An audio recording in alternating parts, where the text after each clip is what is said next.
Welcome back to the channel. Tonight, we brew up a fresh pot of fear with 3 terrifying tales from haunted cafes. We'll meet a ghostly barista who can't seem to clock out, a phantom customer forever searching for his last meal, and we'll uncover the chilling curse that haunts a cafe built on cursed land.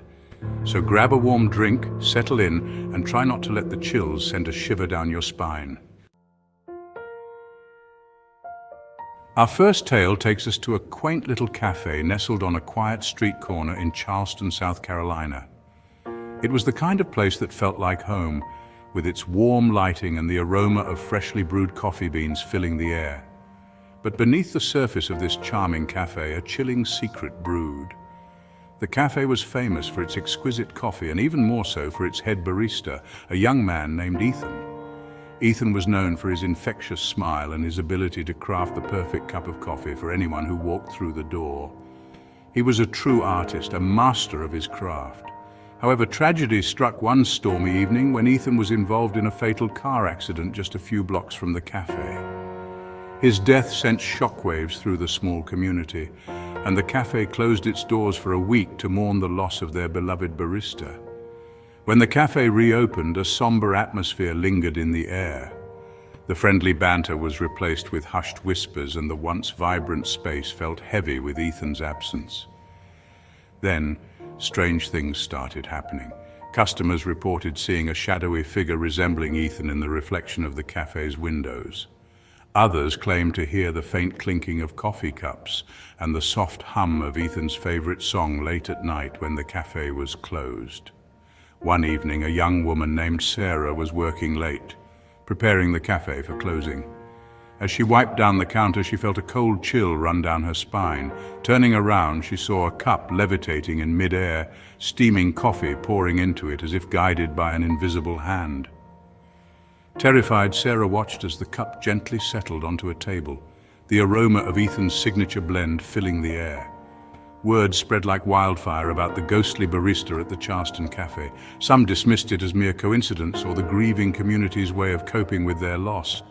But others couldn't shake the feeling that Ethan's spirit remained, forever bound to the place where he had found so much joy. One evening, a group of friends decided to investigate the rumors. Armed with cameras and recording equipment, they sat in the cafe late into the night, hoping to capture evidence of Ethan's presence. As the hours passed, the temperature dropped, and the air grew heavy with anticipation. Suddenly, one of the cameras caught a glimpse of a shadowy figure moving behind the counter. The figure moved with a familiarity that sent chills down their spines. It was Ethan, or at least his spectral form, going through the motions of preparing a cup of coffee. The group was speechless, their skepticism replaced with a mixture of awe and terror. Our next tale transports us to the bustling streets of 1940s New York City, where a small diner tucked away in the heart of Greenwich Village became a hotbed of paranormal activity. This wasn't your typical greasy spoon. It was a place where artists, writers, and dreamers gathered late into the night, fueled by strong coffee and the electric energy of the city that never sleeps. The diner was famous for its delicious homemade pies, especially its apple pie, a recipe passed down through generations. But it was also known for something far more sinister, the phantom customer. The story begins with a regular customer named Arthur, a solitary man who always sat at the same booth by the window. Arthur was a creature of habit, always ordering the same meal, a slice of apple pie and a cup of black coffee. He was a quiet observer, often lost in thought or scribbling away in a worn leather-bound notebook. One stormy night, as the wind howled outside and rain lashed against the windows, Arthur finished his meal and stepped out into the night. He was never seen again. Some speculated that he'd finally succumbed to the loneliness that seemed to cling to him, while others whispered of foul play in the city's underbelly. Days turned into weeks, and the diner's patrons mourned the absence of their familiar fellow. Then the strange occurrences began. Waitresses reported feeling cold spots near Arthur's usual booth and hearing the scraping of a chair as if someone had just sat down. Customers claimed to see a shadowy figure sitting in Arthur's booth, his face obscured by darkness, a cup of untouched coffee and an empty plate before him. It was as if Arthur had never left, his spirit tethered to the diner where he'd found a fleeting sense of belonging. The staff tried everything to appease what they believed to be Arthur's restless spirit. They left his favorite booth unoccupied, placed a fresh slice of apple pie at the table each day, and even tried communicating with him through EVP recordings. But Arthur's spirit, if it was him, remained.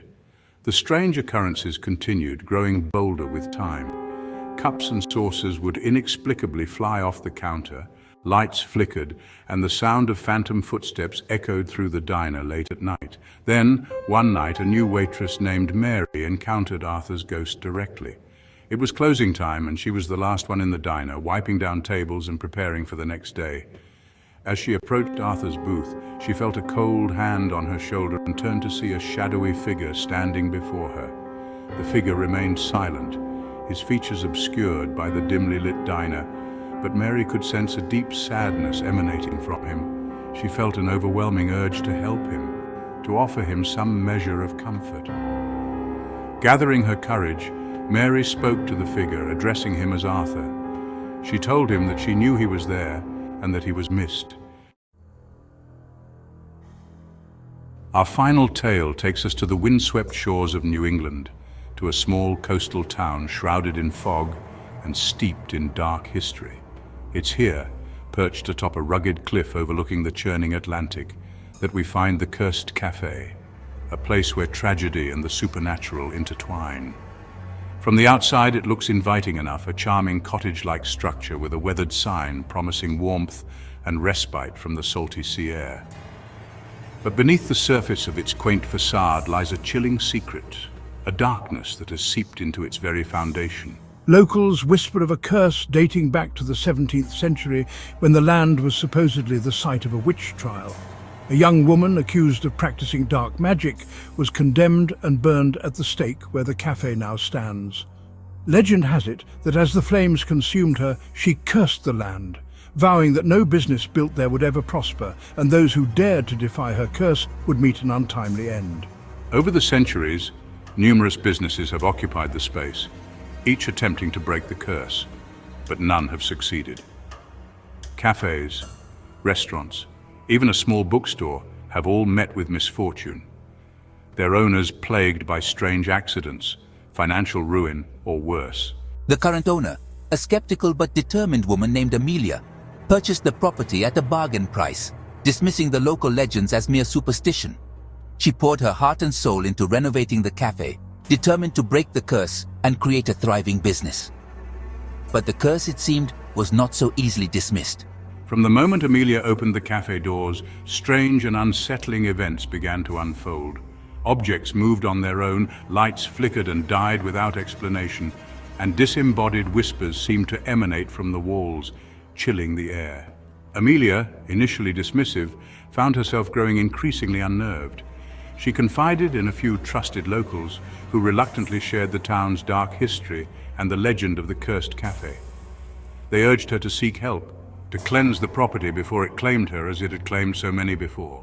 Determined to find a logical explanation, Amelia hired paranormal investigators, hoping to debunk the myths and prove that the strange occurrences were nothing more than tricks of the mind or faulty wiring. But the investigators, seasoned professionals who had seen their fair share of unexplainable phenomena, were left baffled.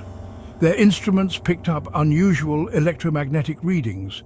EVP recordings captured disembodied voices whispering Amelia's name, and cameras captured fleeting glimpses of shadowy figures darting through the cafe late at night.